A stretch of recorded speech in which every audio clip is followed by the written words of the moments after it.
Nightcall, welcome to my job. I mean, not really, but I do Lyft and ride shares for work, including deliveries. So, more or less, this game is us playing as a taxi driver during the nights. Thus, the reason the name Nightcall. Apparently, there was a murder or a attempt on our life, and we're trying to solve who did that. And we also, if I remember correctly, we are being framed for certain murders. So let's jump into this. I've been meaning to get into this game for a good long while, but here we are now. Choose the investigation. Oh, it just throws us right into it. Okay. Choose the investigation. Okay. Wait, there's different stories? The judge, the angel of death, Sandman, surprise investigation. The game will randomly pick an unsolved investigation. Random investigation all. The game will randomly pick an investigation no matter if solved or unsolved. Okay, so we have three cases. The judge. Victims have all something in common and motives seem clear, but which suspect could have done it? Balance case perfect for a first run. Oh wait, is this difficulties? Random victims, unknown motive, weird case, slightly more difficult than the... Okay, they're difficulties. That's a clever way of picking out a difficulty. But, yeah. Victims may feel random at first, but there's a connection. Yet, the motive might be hard to find. Dark and twisted case. Angel of Death. Let's go with this difficulty. Story, balance, hard. Choose the difficulty. Well, hold on. What? Balance the nightcall was designed. Okay, yeah, no. We're gonna go with the judge one first, I guess. And we're going to go with a balanced play for normal mode. It threw me for a second.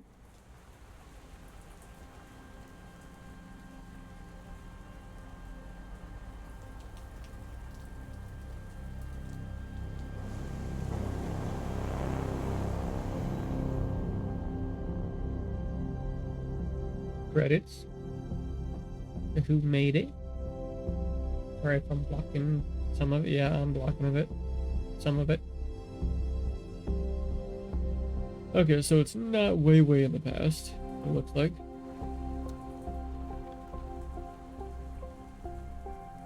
I still need to get my Lyft tag thing. The thing that sits in the dashboard to show that I'm a Lyft driver. I'm still new to the platform, so... Granted, I've been doing Uber for a good long couple of years, though.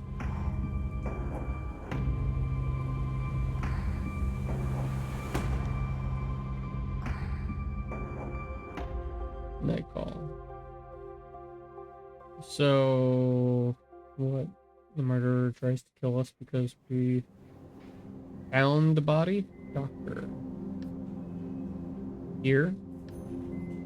Sir, can hear me, or do I need to speak up? You're fine, I'm not sure I understand. Speak up. Is this okay with you? Is my voice loud enough? Yes, it's fine. He takes a deep breath. She? Oh, the doctor. Sir, you just spent 2 weeks in a coma. Oh, damn. All right. The world bounces around your head. You need a moment to understand its meaning. Coma? The world scratches along your throat. The word scratches along your throat. Yes, you were the victim of an assault. The world resonates in your head. Victim? You were a serial you are aware a serial killer is currently on the loose in Paris. Okay, I forgot that it actually takes place in Paris. You feel the content of your stomach crawling up your throat. Contents of your stomach. The judge, as the police call the killer, assaulted you, the bullet touched your liver, and in most circumstances it would have been fatal. We chose to put you in an induce. We chose to put you in an induce, okay. Her voice becomes more distant, fades. You taste bile at the back of your mouth. Your head is burning. You hear a whistle in one ear. Your fingers move to your wound. Underneath the bandages, you can feel hard skin. It is incredibly painful. Did they? I'm sorry. Did they catch the judge? No. What about the passenger? What about the cops? What about the passenger? Who was dead before you even got out of the cab? The doctor is silent for a second, a very awkward second. She hesitates. The police would like to see you as soon as possible to ask you some questions. After all, you're the only one who has survived the judge. Noise in the hallway attracts your attention. You try to turn your head to no avail. You need to rest. She leaves the room. Her voice resonates in the hallway.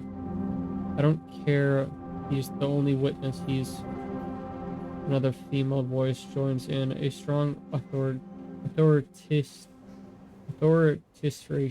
you know the word voice. You can't clearly make out what she's saying. A strange feeling washes over you. It's not pain, it's not fatigue, some odd combination of the two. Before being in this hospital room, you'd never realized that anger was made up of a combination of pain and exhaustion. Anger. A feeling you know all too well. Days go by, and a month later, night one. Alright. Well, look, I've got a bit of a problem. Okay, so we're reliving the events, I'm assuming? No. They stated like a month or two has gone by, so a bunch is talking to us. A real problem that is... You have a pounding headache. It's your first night behind the wheel since the attack. Are you listening to me? You get your boss eye in the rear view mirror. Yeah. He stares at you for a second or two without speaking. Sometimes I wonder what goes on inside your head. You always seem so far away. I'm listening. Okay. I'm watching you. He's watching you closely, trying to make out what's going on in your head. You know, I'm worried about you, don't you? I know. You're like a son to me, you know? I know. You know he's about to tell you the story of his taxi fleet again. When my father died, and left me at the store, I could have sold it. I could have retired, gone back to the old country. Interrupt him, let him go on. Might as well. But I decided to start a cab fleet with the money he left me to hire the guys from the neighborhood. That's why I've got 45 guys like you working for me. He's running a well-established taxi service then. His hands flutter in the air. though none of them are any match for you. He smiles, his voice suddenly takes on a serious note. So we're more or less the best taxi driver out of all of them. Okay, cool. Do you want me to go over everything again? He points to the equipment on the dashboard, the meter, the GPS. You haven't been in a taxi for weeks. Maybe you do need a little refresher. No, I'm fine. Don't bother. Yeah, good idea. The tutorial. Of course I'm gonna say yes. Right then, we'll first the map. You spot potential customers and try to guess where they'll be going. Then you decide. Yes? Okay. When a customer orders a taxi, if there's no one else around, you have to go pick them up. He shrugs. That's the way it goes. It's business. No problem. The other fares, you look at the map and decide whether or not you want to take them. And then you drive. He flashes a quick mechanical smile. You know it well. When he talks about work, he talks about work, that's all. So it sounds like it's more or less doing Lyft and Uber, to be honest.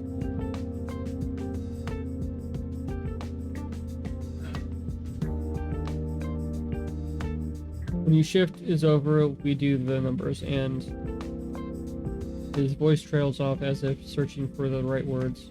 And that's all. It's pretty simple. There's no reason why you can't do it. Oh, right. No overtime. We're in France here, and there are rules, regulations. You might not see it that way, but no one likes having a driver who hasn't slept for 24 hours. Lyft has a restriction where you have to actually not Lyft, Uber. Uber has a restriction where you have to get off after you've worked, I think, 12 hours. So you actually take a break and everything. I don't know if Lyft does, but considering how well Lyft has been so far, I'm pretty sure they have some kind of standard for that too. He looks away at something's been bothering him since he got into the cab. Also, Uber Eats and any other delivery service Uber provides, it's still part of that rule for drive time. Anyhow, you know the ropes, you get it, you know you're going to do a good job. What's the matter? Your boss keeps quiet for a while as if he's hesitant to speak, and then I don't think it's a good idea. You shouldn't be driving. The murderer is still out there, and we think he's going to come back for you. We? He doesn't know who I am, maybe. We? Your colleagues. I do too. Anyway, I'll let you get back to work. Every minute spent in your taxi is a minute lost. He was smile, half ironic, half serious. Good night, have a good evening. You can count on me. You can count on me. He scratches at his invisible stain on the armrest. Weird tick, but okay, whatever works for you. Yeah, I know, that's the problem. He smiles. Your boss opens the door, exits the cab. You watch him across the street and enter the fleet garage. A couple of colleagues are milling about. Taxis are coming and going. They all ignore you, consciously or unconsciously. You are branded. You sit there a moment, then turn the key in the ignition. The hum of the engine sends a tingle down your spine. It's impossible to describe how you miss that feeling. It's back to the night shift, back to life. Whenever we have a long break from doing this type of work or deliveries,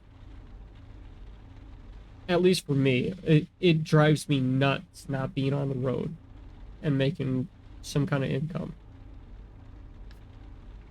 Despite the attack. Despite it all. Alright. That is a lot of what? Is that a cat? That's a lot of freaking options. Can we move the map? Yeah, we can. Holy crap. I did not okay, no, this is just a portion of Paris. Okay. Is this guy wearing bunny ears? Okay. You know what? Go to the closest cat.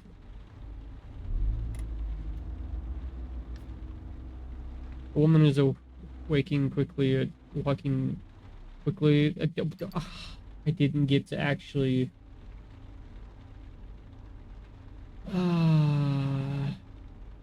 To see exactly what it is. You know what? The fare is not the greatest. Oh, cool. So that's our earnings, that's our gas, and that's the time. So I'm assuming with our earnings, we still have to pay for gas. That's the one thing that sucks about working for yourself, by the way. You have to pay for literally everything yourself and manage your own income. Just for the sake of it, let's go with it for the first one. You double park and wait for your next passenger to slide into the back seat. He looks at you like he appreciates you and your taxi. He gives you his address. You start driving. Your passenger doesn't make a sound for the next few minutes of the trip. That is one thing that drives me insane when I'm giving a passenger a ride, is they don't talk at all. Granted, I'm polite about it. They don't want to talk, they don't want to talk. You can't force it. Me personally, I love having conversations with my passengers.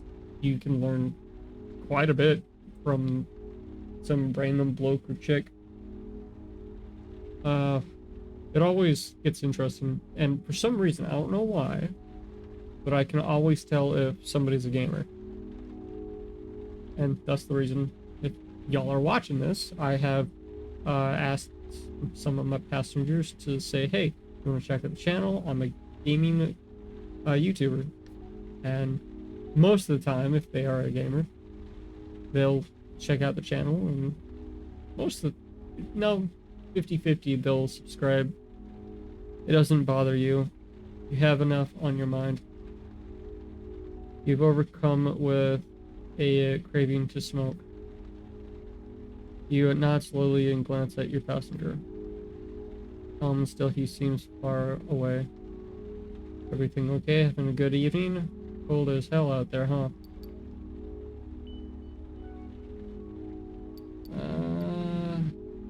Having a good evening.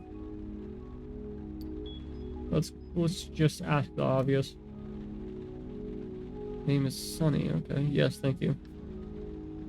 He slowly turns his head toward you and gives you an odd look, like he is disappointed you're talking to him.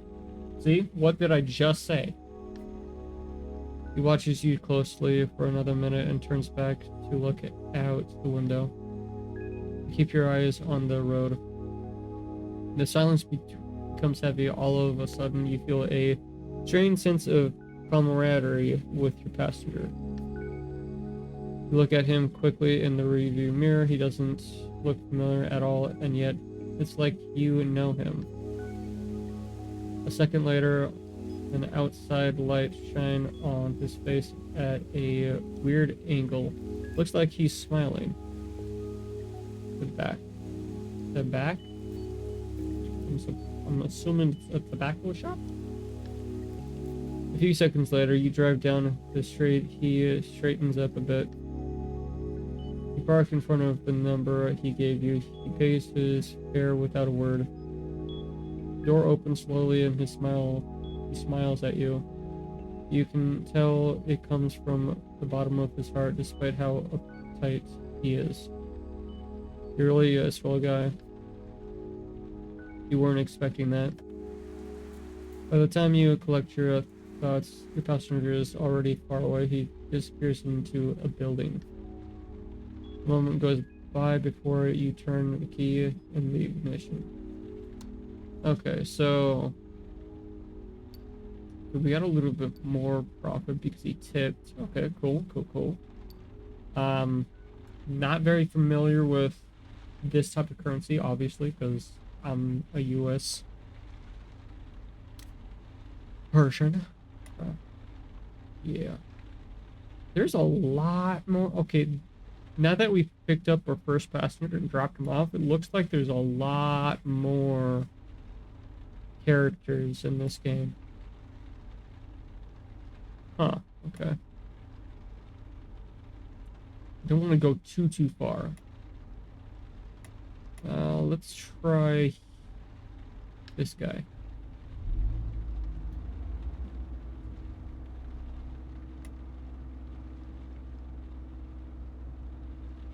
That's a good distance, but going all the way over here is way more.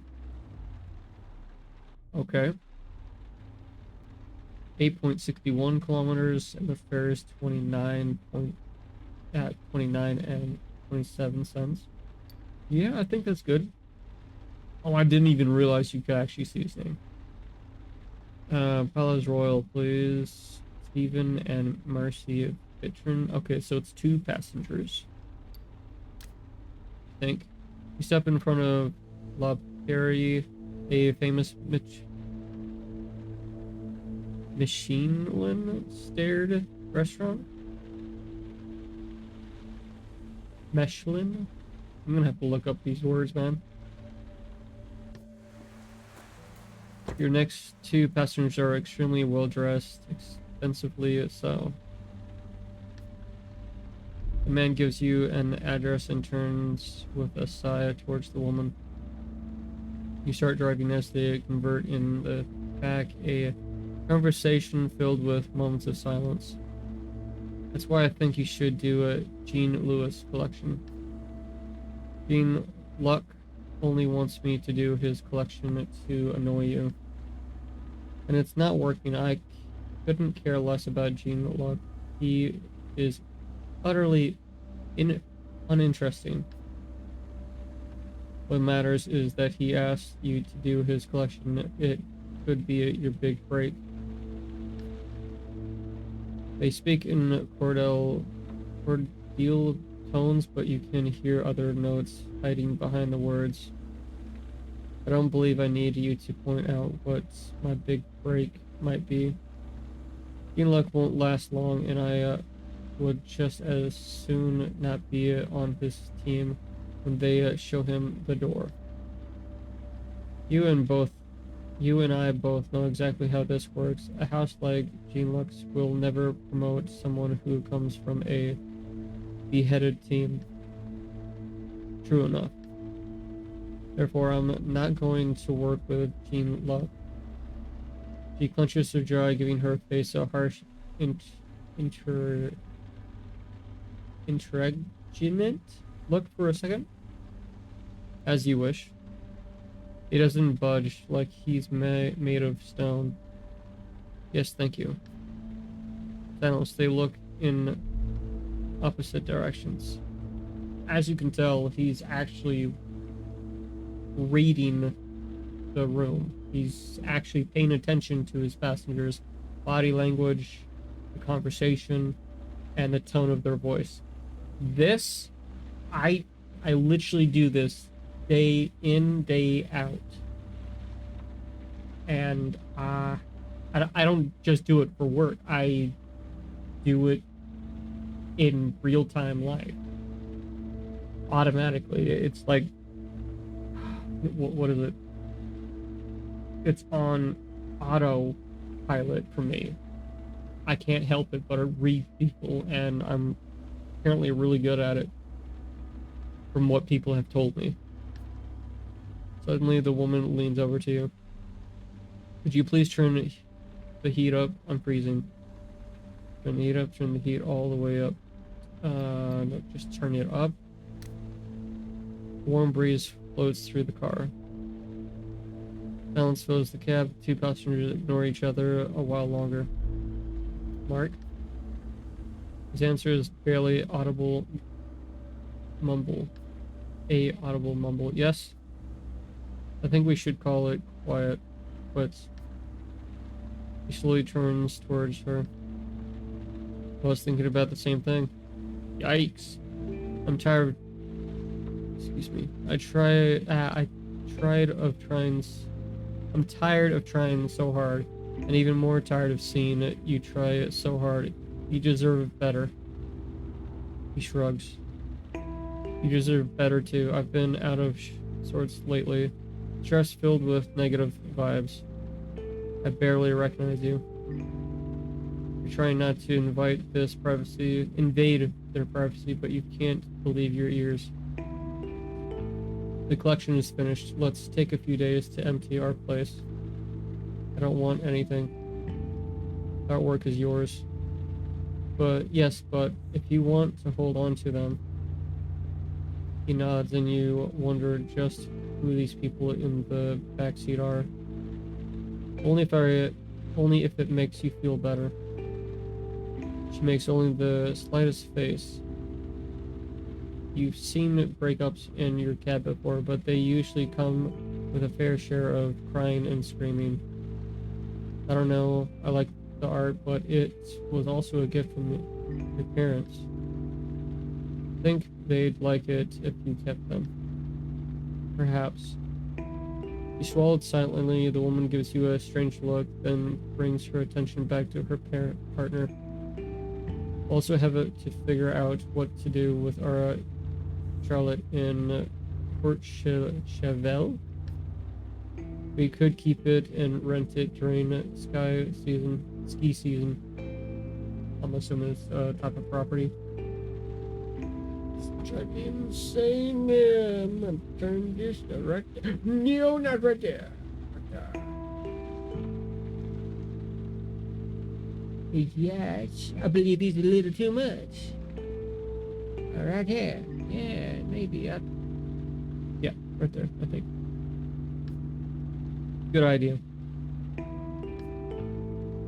Silence once again. You feel like you're watching the World Championship of Good Manners. Yeah.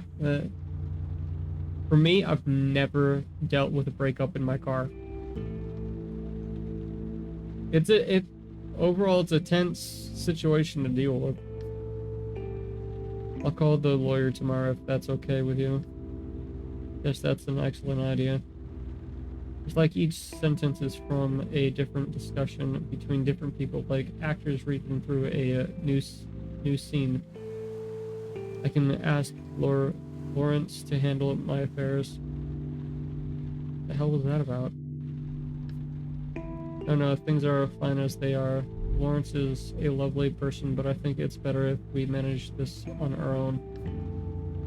She adores you too. The silence is back. It is calm, mute. The taxi feels like a library or a monastery. I think I'd be better if I slept elsewhere tonight. Come on, Mike. There are the guest rooms. I know. He leans over to you. His voice is distant and cold. There's a hotel on our street, right on the corner if you could stop there. Mark, it's really not a problem. The beds aren't made.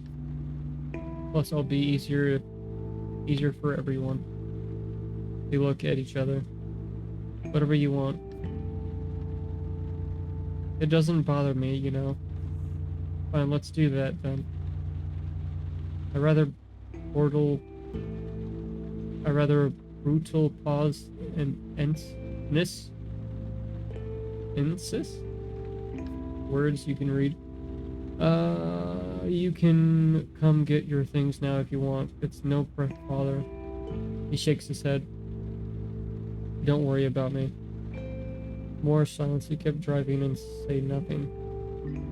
When you turn into their street, you immediately see the hotel they're talking about. Luxury is an understatement. Small, small, discreet, but luxurious nonetheless. You pull over. I'll call you tomorrow around 10 so I don't bother you. He smiles calmly. You won't bother me. Come by whenever you want. I'll call beforehand.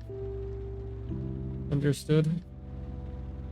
He slipped away without another word. You watch him as he climbs the steps of the hotel. He has a defined,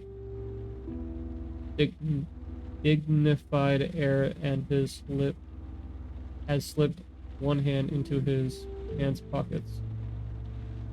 You start driving. Only to pull over 50 meters further up. Their building is just as luxury as the hotel. The lobby is amply lit with a huge chandelier. Even the sidewalk in front seems to glow more brightly than the rest of the street. The passenger pays for fare. Her mind's elsewhere. She lays her hand on the door handle and freezes. I'm terribly sorry you were forced to listen to our fight. Fight? Good luck.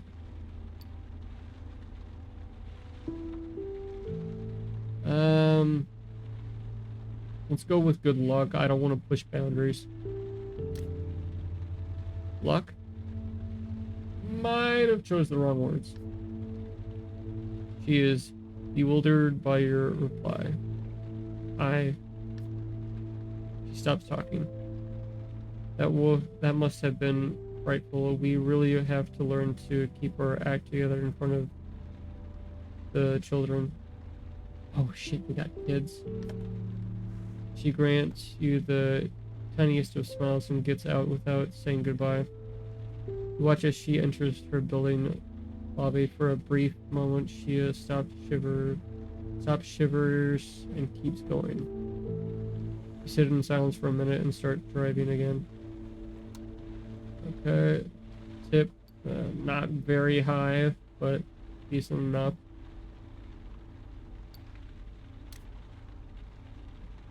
Alright. The door suddenly opens and a woman gets into the back seat. Having a good night? Literally, Attell, you have discovered 2% of the passengers? I'm assuming it said. For a second, you freeze. It's one of the cops working on the judge's case. Oh, joy. She grins at you, her voice creaks. You remember seeing her at the hospital. Something already bothered you about her there.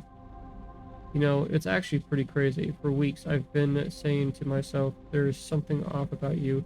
Something not so nice. I'm assuming this is where they assume that I'm the murderer now. I dug around and mulled it over. Bugged all my fellow cops about it because I was sure you lied to us. Didn't lie. Let her keep going. She has a cold sneer on her face. I'm going to be frank with you. She leans over to you. I don't think you're the judge now. I just can't picture it. She squints like she's trying to make you out from far away. Like you'd have to go to an extent of hurting yourself. Yeah, between us, it's a bit of a stretch. She stares at you, but not enough of a stretch for my chief to stop going on and on about you. Seriously, he talks about you all the time. If I didn't know better, I'd think he'd had a crush on you. She smirks. No, I think he's more interested in your profile in prison at 17. Oh, shit, we got a record apparently. An icy chill fills your gut. And for murder too. That doesn't look good on a record. You open your mouth, but nothing comes out. Since you got out, you've kept a low profile, but you're lying about your name and your address. I checked. Why would you lie about it, dude? It's normal, you'd say, if they get word of your time served, no loan for your permit, no less for your car. That's why, okay. Meaning no second chance at life. Your voice becomes softer, almost warm. Her voice becomes softer and almost warm. I personally like guys who want a second chance. No, I like guys who fight for a second chance. Basically, I like guys who are willing to work for me. She leans forward, her shining cat-like eyes narrowing. My chief wants you to go to the prosector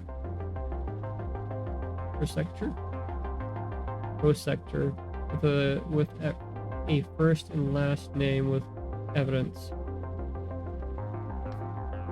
Actually, I know him. He's not so hot on evidence. They'll give you info, victim, suspect, medical reports, and photos that are a bit. She makes a giggling noise. You have to be discreet. Keep it between you and me. Integrate, ask questions, dig around. I'm not a cop. I have never done this. He shrugs. Don't worry, you're already keener than half the squad. And don't forget, I'm not asking you to make an arrest and deliver the killer wrapped up with a bow in front of the station, okay? You're no Batman. You're just here to get me more information. She rummaged around in her pocket for what seems like forever. Here, take my card. I'll call you in 3 or 4 days just to check in. We'll chat. Let me know if I have any new info. She takes on a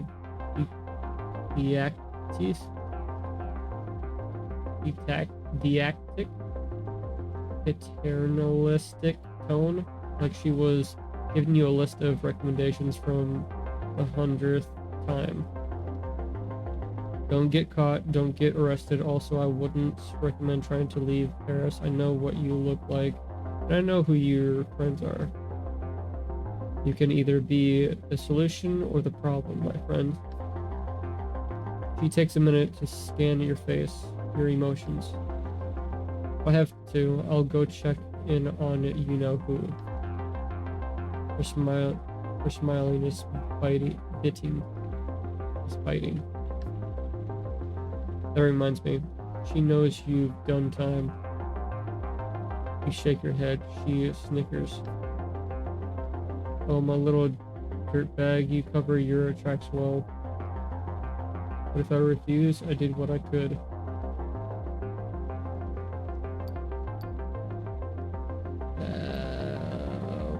We're gonna stay silent. You acknowledge your silence with a nod. Don't want to admit to anything, you know?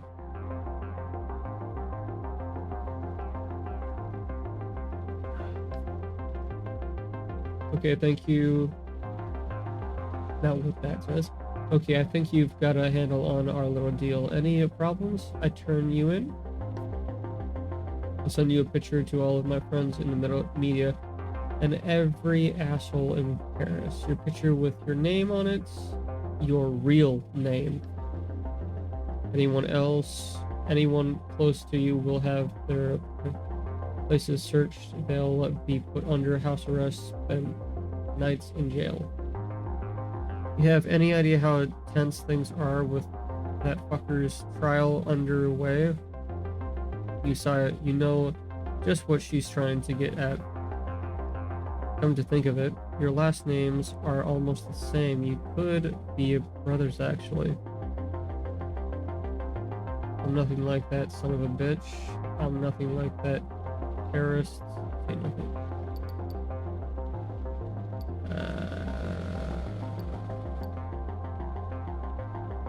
Let's go hostile because he did shoot us, so show some kind of emotion.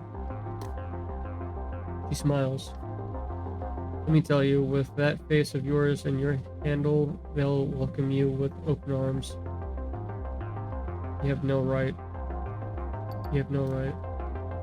I know we have no right.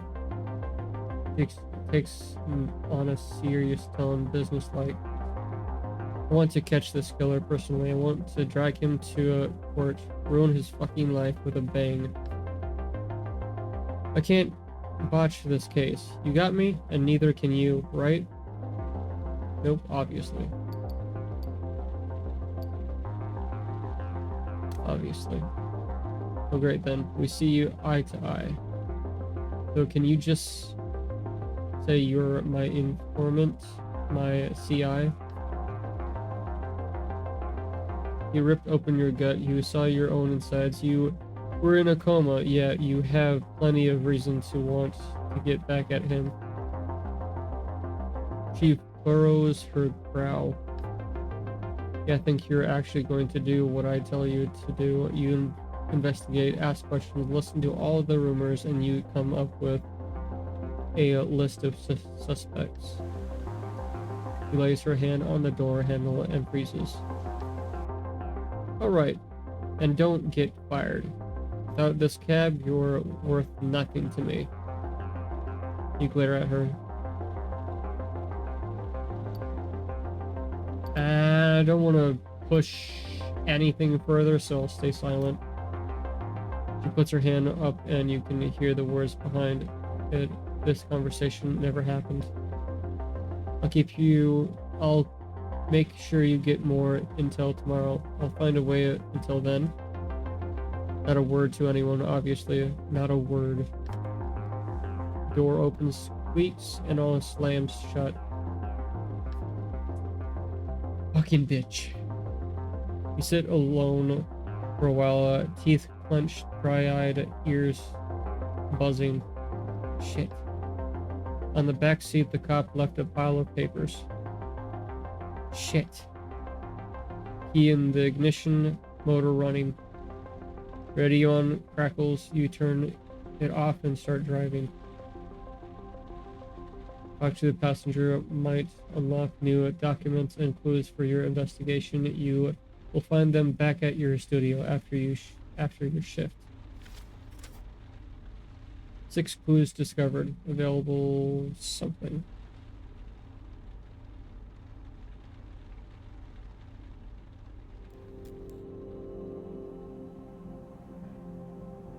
So I'm assuming we're ending the night. I'm putting up the clues that we currently have.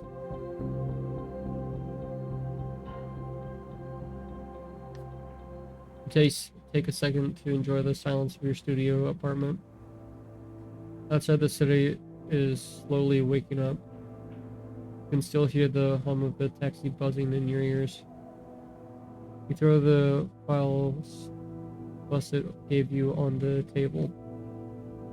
On the wall, you hang up the big corkboard where you used to pin up photos of your nephews. They've been gone since you got out of Your plan is simple. Jot down all the pieces of evidence and connect them to the suspects. The guilty party won't necessarily be the one with the most evidence against them, but the one with the most compelling evidence against them.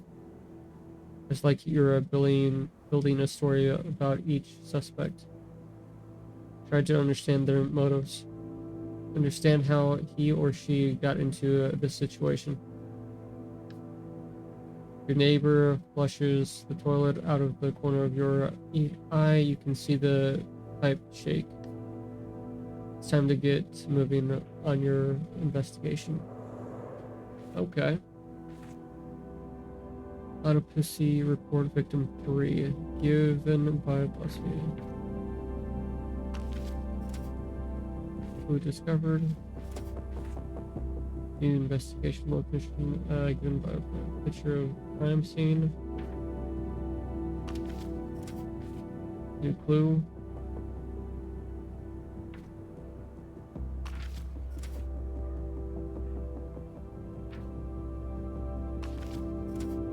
Okay. Are we gonna actually be able to look at this stuff?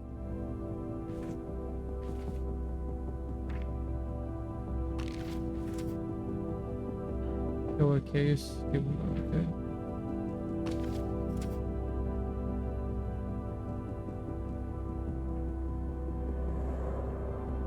I'm assuming what we just did gave us all of this. Isn't this just the cat that we first picked up? Cop in Paris. Dad was a cop in financial affairs. Died 2 years ago. Mom got health issues after Richard's health scandal. Gay in a relationship. Never disclosed this information at work. Picture of crime scene 2. Message on crime scene 2. You deserve this. Could be a hate crime. Or heights. Okay. That only gives us 2 clues on him.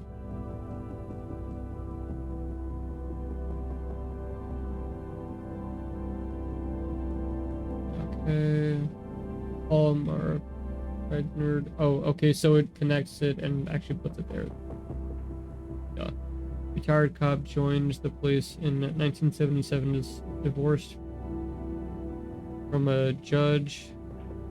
Born in France, Antilles, moved to mainland France in 1976. Weapon, rare gun used in the 70s. Killer heights, 180. Message on crime scene. Okay, killers. Right. Okay, that's barely anything. Call a compass. Medical examiner in Paris escaped from Argentina when she was young. Lost her parents to Argentina. Junta. The process. Message on the crime scene. Time is up.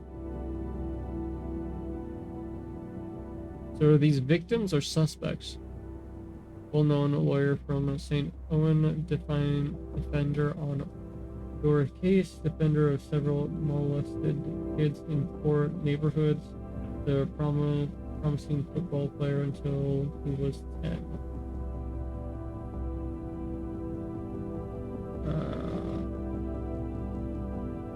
Message on the crime scene 1, justice. Homeless man with an unknown background briefly worked for Charles Bugrin, victim 2. And the okay, so some of them are victims. In the 90s, got health issues after Ritudin health scandal, a couple of arrests for breaking an entry. Arvia Kulu, Salem, Whedon. Okay. So not a whole lot to go off of. Not a whole lot to go off at all. Alright, let's end this night.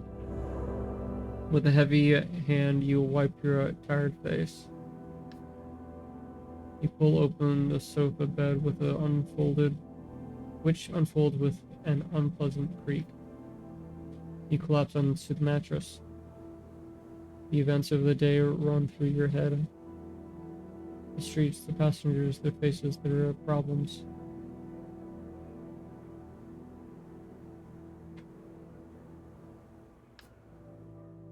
You open your eyes.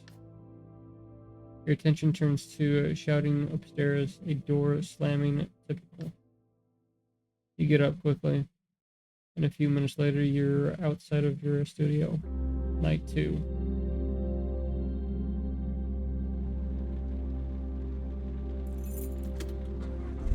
Okay, so that's one of our suspects. Listen to the radio. Oh, sweet. We get to actually listen to the radio. That's cool. No newspaper available. Okay, so we got new stuff. So we'll be able to listen to the radio and possibly see or hear new things on the case. What is this? Uh, what is this? Like a vent thing?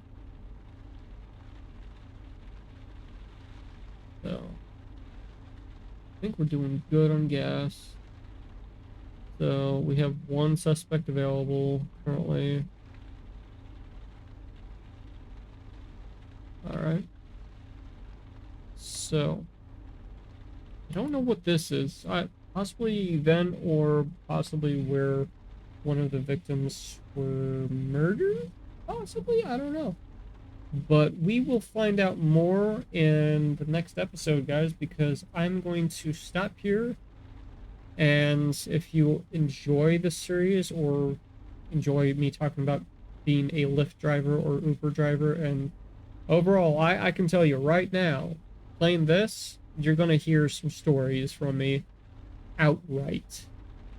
Because I've got some interesting ones, and I've shared some during some live streams already. But again, ending the episode here.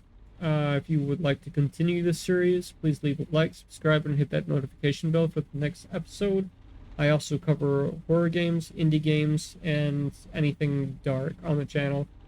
So, peace, and I'll see y'all in the next video.